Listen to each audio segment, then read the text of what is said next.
Mesdames et messieurs, bonjour et bienvenue pour le début de cette session en direct sur Overwatch. Nous allons jouer, mesdames et messieurs, à Overwatch avec une bande de joyeux lurons. Ils sont au nombre de 15 et ils vont s'affronter sur différents jeux. Pas du tout, c'est Overwatch, mais différents modes de jeu. Et il y aura la team chien, la team licorne et la team chat comme à chaque fois. Nous allons d'abord en profiter pour discuter un petit peu de la SPA, de pourquoi est-ce que cet événement a lieu, pourquoi est-ce que la SPA organise pour la première fois son propre événement de récolte de dons sur Twitch. Quelles en sont les motivations, évidemment, puisque la SPA est une entité qui existe, comme le disait Eva tout à l'heure, depuis très longtemps. 1800 et des brouettes, 1850 il me semble. Ça s'appelle la SPA parce que SPA ça veut dire quoi? Ça veut dire Société Protectrice des Animaux. Je sais, j'allais pas me louper, ça va. Donc Société Protectrice des Animaux. Et du coup, ils travaillent à travers plus de 64 refuges, exactement, et maisons SPA à travers la France. 45 000 animaux, ils s'occupent de 45 000 animaux qui sont recueillis chaque année. Malheureusement, énormément de gens abandonnent leurs animaux et donc du coup pour faire fonctionner tout ça, il leur faut quoi? Il leur faut beaucoup de bénévoles, il leur faut également beaucoup de gens qui y travaillent. Donc il y a 700 salariés et plus de 5000 bénévoles qui travaillent avec la SPA. Il y a plein de SPA différents, enfin il y a plein de refuges évidemment. Il y a d'autres refuges également que de la SPA, je tiens à préciser. Et évidemment la SPA encourage tout type de refuge tant que c'est pour le bien-être des animaux. C'est une association une société qui se bat entre guillemets vraiment pour mettre en avant le fait d'adopter de manière responsable, parce que voilà, c'est toujours plus intéressant d'adopter un animal à la SPA parce qu'ils en ont beaucoup. Donc si vous pouvez aller adopter, c'est cool, mais adopter de manière responsable. Et il faut faire de la prévention parce que malheureusement chaque année il y a énormément de Français qui abandonnent leurs animaux de compagnie. Je sais que ça vous paraît complètement dingue à vous parce que ça semble lunaire d'abandonner un animal alors que voilà, tu as pris. Alors après, dans l'abandon, il y a deux types d'abandon aussi. Il y a des gens qui vont déposer leur animal à la SPA parce que ils se rendent compte qu'ils peuvent pas gérer l'animal. Et il y a des abandons sauvages. Donc ça, c'est vraiment les gens qui accrochent ou balancent leurs animaux quelque part sur l'autoroute et qui le laissent sur une... Ça, c'est lunaire. Malheureusement, il y en a encore beaucoup. Donc du coup, l'objectif, c'est aussi de sensibiliser parce que plus on limitera le nombre de gens qui font ça, mieux ce sera. Et finalement, moins on aura besoin de dons, MDR, puisque la SPA aura besoin de moins d'argent, puisqu'on l'espère un jour, auront besoin de moins de refuges. Mais le truc, c'est comme le dit souvent Tsuna, c'est tellement ancré que la SPA existe que ça a presque banalisé le fait qu'il y ait plein d'animaux qui sont dans des refuges, alors qu'en vrai, c'est pas normal. En termes Oui, d'orgas, c'est quoi. pas normal. C'est non seulement, je sais pas si on m'entend, mais non Bien seulement sûr, c'est pas normal, mais ce que je veux dire par banaliser, c'est aussi. Ah oui, je m'entends. Ok. C'est que tout le monde a l'impression que la SPA c'est quelque chose qui marche tout seul. On a presque l'impression que c'est étatique, que c'est financé par on ne sait pas trop qui, alors que ça reste une association comme une autre qui marche grâce aux bénévoles et à la générosité des gens qui sont touchés par la cause. Voilà, du coup, n'hésitez pas. C'est pas non plus des immenses sommes, mais toutes les personnes qui donnent un petit peu peuvent aider à leur échelle. Voilà, alors n'hésitez pas, parce que ça fait très très longtemps qu'ils sont déterminés à aider les animaux, malgré qu'il y a plein d'humains qui continuent à en abandonner. Les chiffres ne progressent pas. Et c'est pas comme si chaque année il y a de moins en moins. Non, on n'en est pas là. Il y a toujours autant d'abandon, il y a toujours autant de gens pas bien éduqués, il y a autant de lapins faire à Noël. Toujours, c'est terrifiant. Donc voilà, on n'arrête pas le combat. On fait les speeches aux enfants, à l'école, aux gens. Si vous connaissez des gens un peu dépressifs qui se disent « je vais prendre un chien pour me faire sortir », vous lui dites « non, sortez-vous d'abord et ensuite… » Voilà, être responsable d'une vie, c'est quand même quelque chose et il faut que les gens le sachent. Donc voilà, le combat, c'est pour tout le monde. Ouais, on va sauver les animaux. Exactement. Et pour sauver les animaux, du coup, nous, on a décidé de non seulement, évidemment, vous en parler, essayer de faire une récolte de dons toute la soirée, d'ailleurs, avec des donation goals qui sont précisément pour la communauté Overwatch ce soir. Donc, on compte sur la communauté Overwatch. Si vous êtes là, vous allez avoir, de toute façon, le speech va être fait sur tous les lives. Là, ce que je vous propose, c'est qu'on est censé avoir quelqu'un qui est en call avec nous. Donc, le call va se faire. On va pouvoir lui poser quelques questions. On rejoint qui déjà, tu m'as dit? Tamara. Tamara qui travaille du côté législatif de la SPA.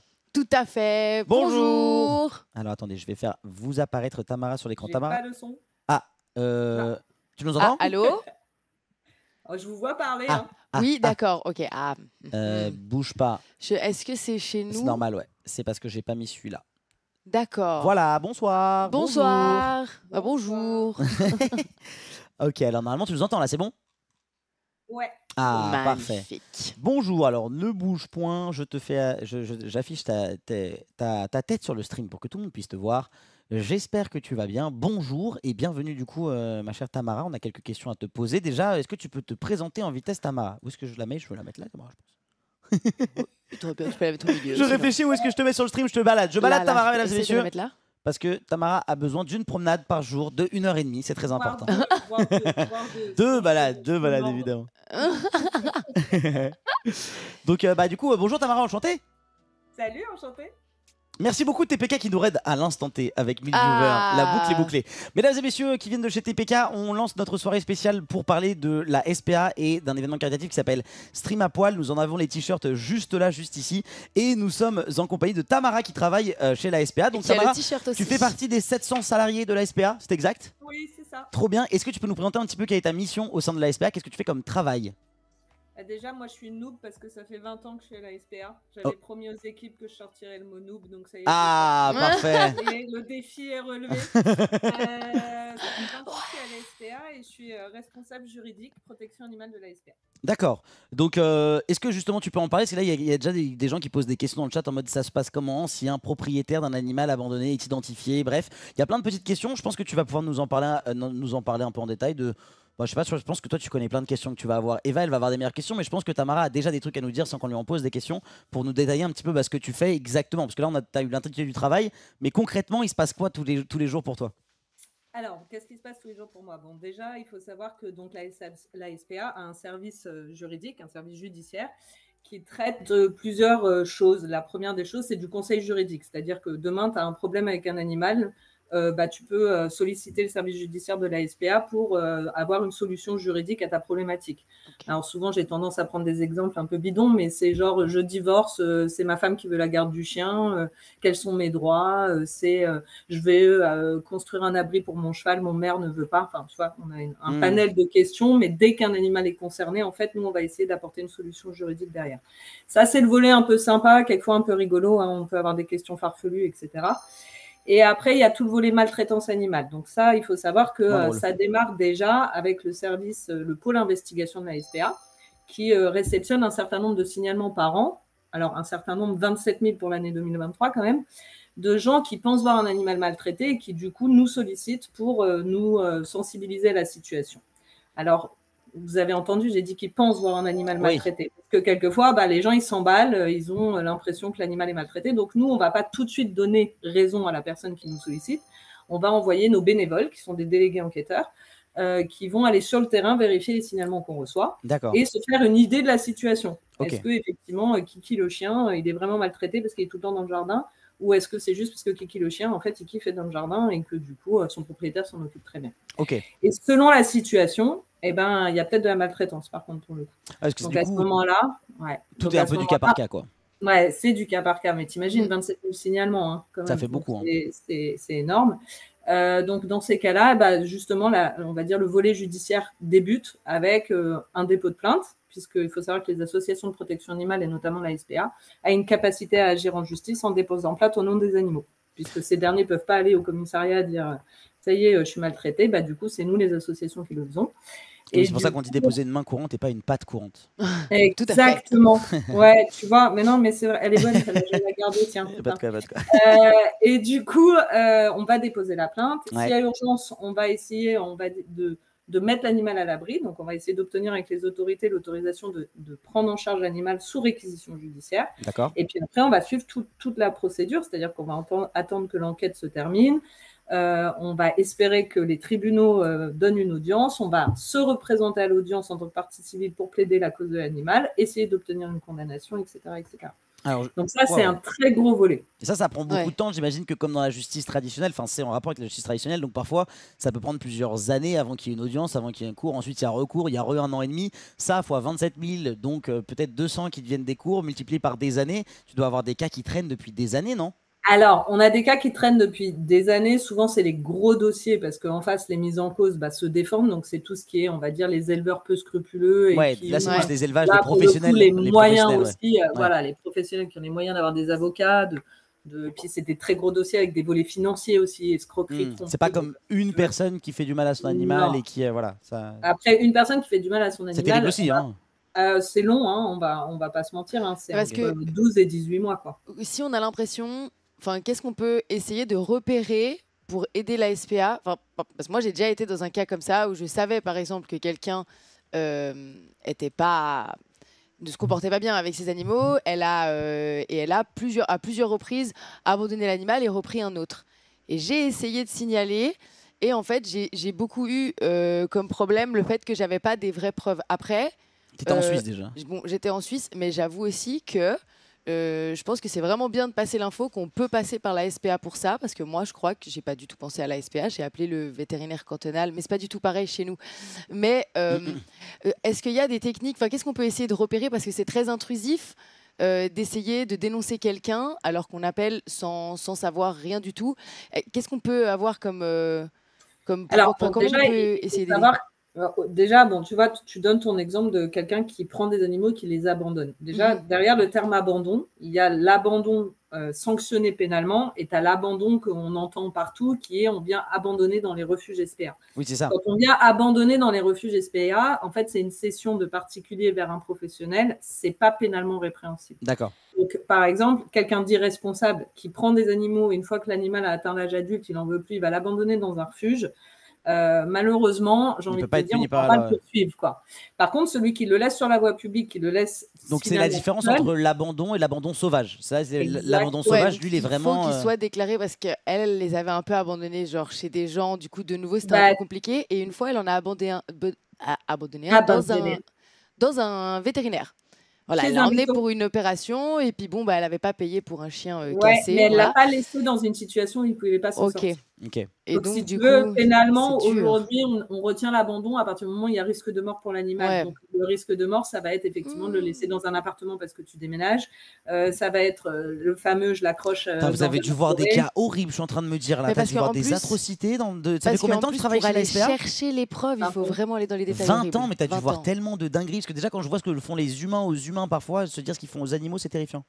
Non, alors très honnêtement, je vais être hyper honnête, on voit des trucs que les gens ne peuvent même pas imaginer, à tel point que quelquefois tu fais des blagues, parce que forcément on est obligé aussi de tourner. Bah oui, c'est comme les gens qui travaillent, bien sûr, c'est clair. Et les gens nous disent mais t'es un imaginaire de ouf. Non, en fait, c'est pas un imaginaire, je l'ai vraiment créé, enfin je l'ai vraiment vu, je l'ai créé, ça va plus. C'est parce que je suis avec des gens qui créent des trucs là. Non, je l'ai vraiment vu. Ouais, on voit des trucs vraiment pas cool. On voit ce qu'il y a de pire dans l'humain, mais on voit aussi ce qu'il y a de meilleur puisqu'il y a toutes nos équipes derrière. Bah ouais, c'est ça. Et qui prennent justement le relais sur ces animaux qui subissent des maltraitances, voire des actes de cruauté. Mais oui, on voit des horreurs. Quelquefois, on arrive trop tard. Les animaux sont morts, je ne vais pas vous mentir.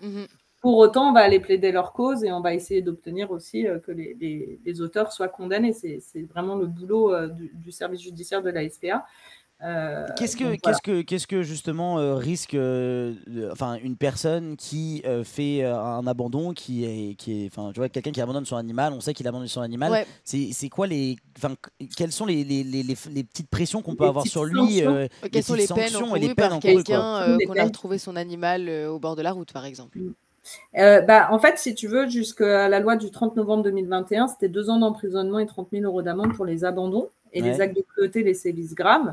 Donc, c'est une partie de mon travail aussi, c'est de faire évoluer les textes. Et du coup, on a travaillé énormément avec les députés, les sénateurs pour voir une nouvelle loi entrer en vigueur et porter des sanctions plus lourdes. Donc aujourd'hui, c'est plus 2 ans, c'est 3 ans d'emprisonnement et 45 000 € d'amende. Et en plus, cette loi a créé ce qu'on appelle des circonstances aggravantes. Donc, c'est-à-dire que le fait d'abandonner ton animal, par exemple, c'est 3 ans, 45 000 € d'amende. Mais s'il y a risque de mort, c'est 4 ans et 60 000 € d'amende. Si tu fais un acte de cruauté sur ton animal, c'est 3 ans et 45 000 € d'amende. Si ça amène à la mort, c'est 5 ans et 75 000 € d'amende. Donc les peines maximales sont quand même bien augmentées. Mais après, c'est comme d'habitude, c'est du cas par cas. Et donc du coup, on le connaît. Ça, c'est le maximum du maximum du maximum. Malheureusement, c'est jamais ça qui tombe, entre guillemets.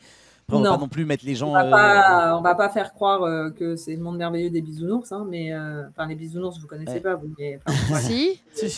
Merci. Bien sûr, merci. Le monde des bisounours, ça va. On est trentenaire. Non, du coup, moi, j'avais 2 petites questions. La première, c'était, est-ce que vous pensez pas qu'il faudrait qu'il y ait quelque chose de juridique qui rentre avant d'adopter un animal, que ce soit chez les éleveurs pour être sûr qu'ils traitent bien les animaux avant de les voilà, ça c'est le plus compliqué à gérer presque. Mais je sais que par exemple en Angleterre, il me semble qu'il y a un cours obligatoire de 1 heure de formation pour qu'on te donne toutes les bases, le b.a.-ba entre guillemets de l'éducation d'un animal potentiellement. Est-ce que cette formation-là, elle devrait pas être aussi obligatoire pour limiter un peu et faire peut-être prendre conscience aux gens qui sont un peu dépassés par les événements, qui abandonnent leurs animaux, avant qu'ils prennent l'animal, qu'il y a beaucoup de choses à faire quand même? La loi du 30 novembre, aujourd'hui, elle impose, avant que tu acquières ton premier animal, de prendre connaissance de ses besoins au travers d'un certificat de connaissance. D'accord. Donc, qui doit être signé 7 jours avant l'acquisition. Et d'ailleurs, l'éleveur, le refuge, la personne qui te cède un animal doit s'assurer que tu as bien signé ce document, c'est-à-dire que tu en as bien pris connaissance. Et ce document, il est fait par espèce, chien, chat, lapin, furet. D'accord. Donc, et on a ciblé ces animaux-là. La difficulté de ce certificat, c'est que tu peux l'avoir signé, pas l'avoir lu. Donc, oui, c'est un certificat, c'est juste mais on a voulu quand même commencer, si tu veux, un peu à responsabiliser les gens. Ton histoire de formation, alors, il faut savoir quand même que le Royaume-Uni est beaucoup plus avancé que nous sur la protection animale. D'accord. Depuis très longtemps. C'est un bon exemple, le Royaume-Uni, par rapport à d'autres pays autour de nous? Ah ouais, le Royaume-Uni, ils ont été très précurseurs. La RSPCA au Royaume-Uni, ils ont plus de 600 salariés, mais qui ont carrément des véhicules qui sont payés, Parce que toutes les missions que je vous raconte, moi, les gars, pourquoi je viens? Moi, c'est pour dire du don, parce que tout ça, c'est financé que par vous, quoi. Enfin, que par les donateurs. On n'a aucune subvention de l'État. Donc, pour sauver des animaux, les prendre en réquisition, garder les nourrir, les soigner, les resociabiliser le temps de la procédure, tout ça, c'est grâce aux dons, c'est grâce à la générosité du public. L'État nous fournit zéro. Ils viennent nous chercher parce qu'ils ont besoin de nous. Mais après, c'est nous qui devons tout assumer derrière. Donc ça, c'est pour un petit rappel. Faites des dons pour sauver les animaux maltraités. De fou, on va vous en parler. Il y a plein de donations cool ce soir et on est là pour ça et puis pour continuer à sensibiliser, à en parler pour que ce chiffre du nombre d'abandons et abandons sauvages diminue, quoi. Ouais, c'est ça. Donc je reviens sur l'Angleterre. L'Angleterre, eux, ils sont financés pour partir sur leur mission, etc. Donc ils sont très précurseurs en la matière. La formation, on la connaît pour les chiens dits dangereux. Tu sais, les fameux chiens qui sont stigmatisés parce que les staffs, les staffies, les machins, les catégories. Là. Si tu veux acquérir un chien dit dangereux, tu dois avoir ce qu'on appelle une formation d'aptitude. C'est une formation d'une journée où on te sensibilise aux besoins de cet animal et à la spécificité de la race. D'accord. J'imagine bien qu'il y a plein de gens, en fait, ils se sont dit, tiens, je vais me créer formateur, je vais prendre des sous et en fait, je vais juste donner un papier où je suis. Donc, en fait, il y a toujours une bonne volonté et puis après... De toute façon, c'est comme le concept du greenwashing, quoi. C'est-à-dire qu'on met des subventions en place pour faire des trucs qui sont écologiques et en fait, les seuls gens qui vont les récupérer, c'est pas du tout les gens qui sont écologiques. Ça, c'est un peu terrible. C'est la nature humaine dans son propre intérieur. Donc, c'est cool aussi de nous rappeler que la nature humaine peut être belle en faisant en effet des dons. Moi, j'avais une petite question que j'ai oubliée. Tuna, t'as une question, attends? Il y a eu des questions dans le chat. Oui, c'est vrai, il y avait des questions dans le chat qui étaient intéressantes. Il y a quelqu'un qui a posé la question, est-ce que si on est propriétaire de chien et qu'on n'a pas les moyens de payer les soins, on a un chien, il est malade et là on n'a pas moyen de payer les soins, comment on fait? Est-ce qu'il y a des aides pour ça? Et est-ce que du coup on est légalement répréhensible de ne pas avoir les moyens de s'occuper de son animal? Alors, il y a deux choses. Oui, il y a des aides qui sont possibles. Déjà, la SPA, elle dispose de 12 dispensaires. Donc, c'est des dispensaires de la SPA, vétérinaires auprès desquels ces personnes peuvent, en justifiant du fait qu'elles n'aient pas de moyens, quand même, faire de la bobologie, tu vois, parce qu'on n'est pas clinique au sens vraiment clinique vétérinaire, dans le sens où on ne peut pas faire de grosses chirurgies, etc. Mais en tout cas, on peut assurer la vaccination, un coussinet coupé, si le chien est en diarrhée, donner, soigner, etc. Donc ça, c'est un premier type d'aide sur lequel les gens peuvent s'orienter. Et la deuxième, c'est on a un pôle Sarah aujourd'hui qui a un service d'aide aux personnes les plus démunies pour justement les aider à prendre en charge des frais qui pourraient être liés à un accident de la vie, un chat qui tombe du 3e étage, un chien qui se fait renverser par une voiture. Et effectivement, il y a une facture vétérinaire derrière qui est trop lourde à porter. Et du coup, la SPA va prendre pour moitié lorsque les revenus manquants se justifient. Les factures vétérinaires. Donc oui, il y a des moyens. Après, tu me demandes, est-ce qu'on peut être sanctionné? On peut être sanctionné plutôt à partir du moment où on ne fait pas en sorte de soigner son animal et que finalement, on se dit, oui, quand on fait de la maltraitance, à partir du moment où on le laisse mourir sans choisir, à partir du moment où on le laisse mourir sans choisir entre le fait de le soigner ou le laisser partir, c'est de la maltraitance. Tu sais, moi, je suis intervenue chez des gens, alors je vais vous faire peut-être halluciner, mais plus de 100 chiens dans une maison. Tu vois? Wow. Parce qu'en fait, les gens, ils pensaient bien faire, ils prennent des animaux, ils les stérilisent pas, ils les castrent pas, ça se reproduit, ils veulent pas lâcher les bébés, ils les gardent, ils les gardent, ils les gardent. 100 chiens? Ouais, dans une maison. Wesh. Donc, t'imagines bien que sans chien dans une maison, déjà, tu les fais pas balader trois fois par jour, comme moi, j'ai besoin de me balader 3 fois par jour. Donc, au bout d'un moment, qu'est-ce qu'ils font, les animaux? Bah, ils font leurs excréments, leurs besoins dans la maison. Donc, bon, je ne vous raconte pas les pas sanitaires de la maison. Mais c'est surtout que ces animaux-là, il n'y a pas de mauvaise volonté au départ de la personne. Elle veut les sauver.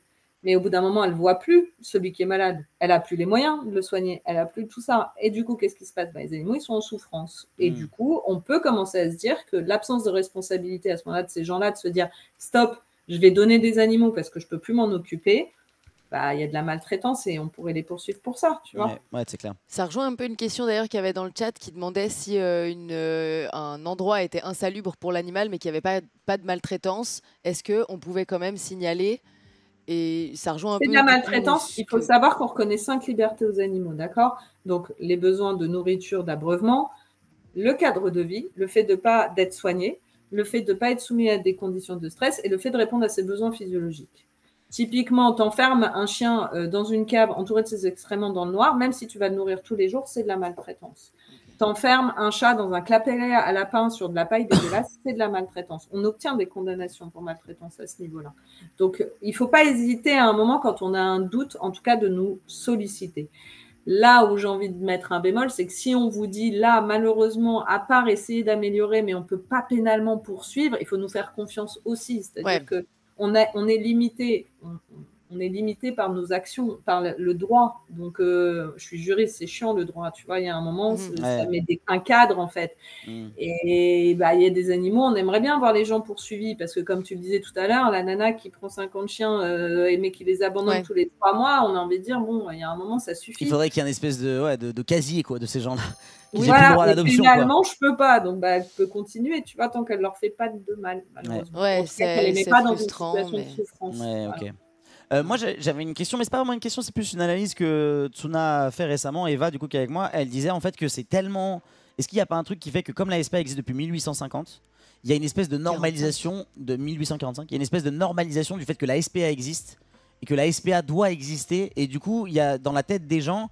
La SPA, c'est normal, alors qu'en vérité, c'est pas normal. C'est presque étatique dans la tête des gens. Ouais. Et c'est fou qu'on a de la peine à se dire, comme les autres associations, qu'il faut faire des dons. Par exemple, il y a des gens, ils viennent adopter un chat, ils disent ouais, je viens adopter, je dois payer, c'est n'importe quoi. Alors que c'est. Ou alors, je viens abandonner mon animal et je dois payer, c'est n'importe quoi aussi, parce que je crois qu'il faut payer quand tu donnes un animal un minimum, tu vois. Après, il y a des gens qui l'abandonnent devant. Ah bah, il y a des gens qui l'abandonnent vraiment devant et qui font en espèce de. C'est le semi-abandon sauvage, quoi. Mais semi-abandon sauvage, ouais. C'est ça. Il y en a beaucoup aussi, j'imagine. C'est une très bonne analyse et réflexion. Et c'est aussi ce qui fait que les gens pensent que finalement on dépend de l'État. Ouais. Tellement vous êtes ancré dans la psychologie des gens. Ouais. Alors c'est d'ailleurs pour ça qu'on est reconnu d'utilité publique. C'est parce que justement on a un rôle important de prise en charge des animaux qui se retrouveraient sur la voie publique si on n'était pas là. Oui, c'est vrai que le fait que la SPA existe, peut-être que les gens, du coup, ils se sentent plus libres de prendre des animaux, de se dire de toute façon, j'aurai toujours une structure pour les abandonner, etc. Je ne sais pas si vous avez suivi, mais en 2015, il y a eu une petite révolution, c'est que l'animal n'était pas reconnu comme être vivant doué de sensibilité dans le Code civil. Et du coup, 2015, c'était il n'y a même pas 9 ans. Hein. Donc après, il faut aussi que les gens comprennent que quand ils prennent un animal, ils ne prennent pas un jouet, quoi. Ils prennent pas juste une peluche. L'interdiction de la vente des chiens et des chats en animalerie, ça va faire évoluer les consciences. Alors, c'est un peu détourné actuellement, mais on va y arriver. C'est vrai que chez vous, on peut vendre des animaux en animalerie. Bah ouais. Mais tu vois, c'est un magasin où on peut acheter des animaux. Il y a des magasins où tu as des animaux qui sont sous une vitrine. Et on se dit, tiens, lui, je peux repartir avec sans avoir même réfléchi. Il y a même les salons aussi. Le pire, c'est les salons. Moi, je sais que j'ai décidé d'acheter mon premier chien, du coup, d'adopter mon premier chien, mais à un élevage pour le coup. Et on a croisé la race à un salon et on s'est dit, est-ce qu'on prend un chien là? Et on est en mode, le chien, il a 4 mois. Il a couru dans les pâturages pendant 2 mois et demi, 3 mois avec plein d'autres chiens. Du jour au lendemain, il se retrouve dans une grille en plein milieu de porte de Versailles et on le prend pour le ramener dans des rues de Paris. Non, on va le traumatiser, le chien. C'est traumatisant comme expérience. Donc on s'est dit, on prend un chien qui est très jeune quand il aura l'âge et on va tout de suite l'habituer au voyage, à Paris, à la ville, etc. Mais qu'il n'ait pas connu 2 mois et demi, 3 mois de vie en full pleine nature. Après ces 2 mois, évidemment. Donc, je vais te reprendre sur plusieurs choses. Déjà, tu as été adopté dans un élevage. Oui, acheté dans un élevage. Tu adoptes dans un refuge. Okay. Non, mais tu vois, c'est tous ces mots-là qui sont rentrés dans la tête des gens qui font qu'à un moment, tu fais plus le distinguo. En fait. C'est vrai, c'est vrai. Donc déjà, tu achètes dans un élevage et tu adoptes dans un refuge. C'est pas la même démarche. D'ailleurs, nous, tu adoptes pour un montant qui va à peine couvrir les soins qu'on va apporter à l'animal. Ouais. Parce que les gens, ils pensent que quand on demande 250 €, c'est cher. Alors déjà, l'animal, il est vacciné, stérilisé. Une stérilisation minimum chez le veto, c'est 200 €. Hein. Donc nous, il est stérilisé, il est vacciné. Accessoirement, ça fait quelques semaines qu'il est chez nous, donc il est nourri. Mais il n'est pas que ça. Il est un box nettoyé, c'est de l'eau. Un box chauffé en hiver, c'est de l'électricité. Des salariés qui s'en occupent, c'est des salaires. Donc, tu vois, tout ça mis bout à bout, et ça, c'est rien. Un éleveur, il va te prendre 1400 € pour ça. Ouais.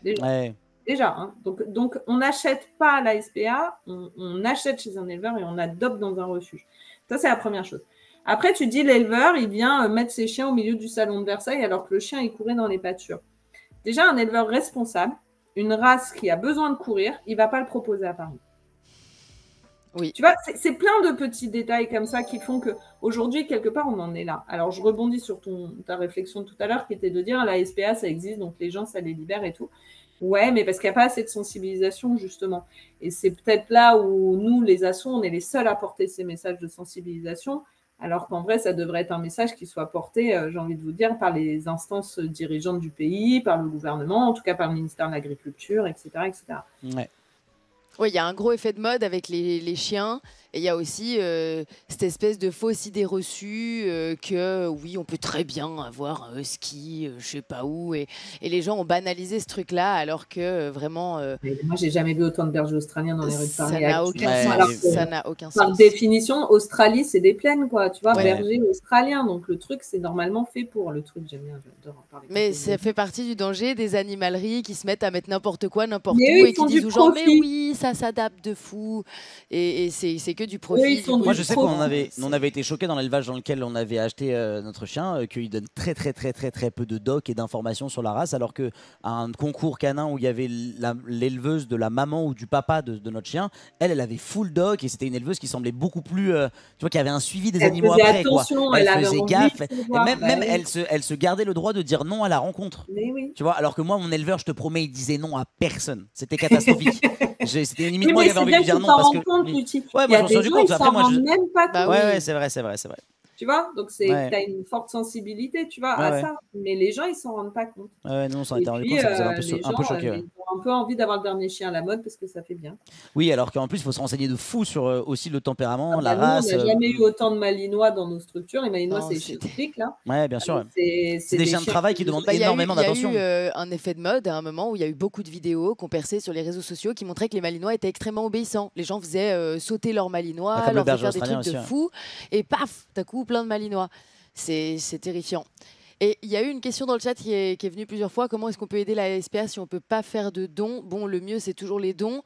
Je crois qu'on peut se renseigner sur le site de la SPA. Il y a des formulaires pour devenir bénévole si on a du temps, parce que ça ne se fait pas du jour au lendemain. Et surtout, faites de la sensibilisation autour de vous. Parlez du fait que faut pas adopter des animaux. Quand quelqu'un veut adopter un animal, posez-lui plein de questions. Dites-lui que c'est énormément de responsabilités. Enfin, il faut vraiment sensibiliser les gens et arrêter de mettre n'importe quel animal n'importe où. Ça n'a aucun sens. Et tu peux apporter des couvertures en refuge, ça peut toujours aider, des couvertures dont tu ne te sers plus, des jouets pour chien si tu en as eu un. Enfin voilà, des dons, c'est un peu à tous les niveaux. Alors évidemment, il y a le don financier, on ne va pas se mentir, mais le don, c'est voilà. Si vous êtes hyper doué en informatique, quelquefois, venir un peu booster nos mini-sites de nos refuges, avoir des idées de faire des vidéos montages, des choses qui peuvent booster aussi la com, vous voyez, de nos mini-sites.